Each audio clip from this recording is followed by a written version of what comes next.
بسم اللہ الرحمن الرحیم۔ السلام علیکم ورحمۃ اللہ وبرکاتہ۔ آج کی ویڈیو میں آپ کو بتاؤں گا کہ 5 نمازوں کے بعد کون کون سی سورتیں پڑھی جاتی ہیں اور ان کے فضائل کیا کیا ہیں۔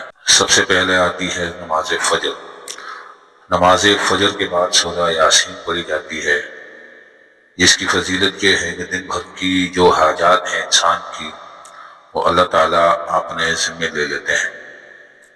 سورہ یاسین کی پابندی کے ساتھ پڑھی جائے، فجر کے بعد پابندی کے ساتھ پڑھی جائے۔ اور نماز ظہر کے بعد سورہ فتح جو 26ویں پارے میں ہے، انا فتحنا لک فتحا مبینا، تو اس وقت تک موت نہیں آئے گی جب تک حج اور عمرے کی سعادت حاصل نہ کر لے۔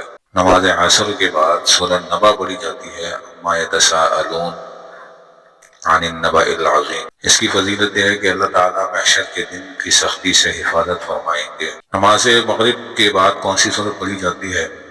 نماز مغرب کے بعد سورہ واقعہ پڑھی جاتی ہے، اور اللہ تعالیٰ غیب سے رزق کا بندوبست فرمائیں گے۔ بہت زیادہ مفید ہے یہ اس بندے کے لیے جس کی پریشانی ہے روزی کی، کاروبار کی یا روزی روزگار کی، مالی حالات کی، تو یہ بہت زیادہ فائدہ دیتی ہے سورہ واقعہ۔ پابندی کریں، انشاءاللہ بہت فائدہ ہوگا۔ نماز عشاء کے بعد سورۃ الملک کی پابندی کی جائے تو عذاب قبر کے لیے بہت زیادہ فائدہ مند ہے کہ انشاءاللہ سورہ ملک کی پابندی کرنے سے عذاب قبر نہیں ہوگا، انشاءاللہ۔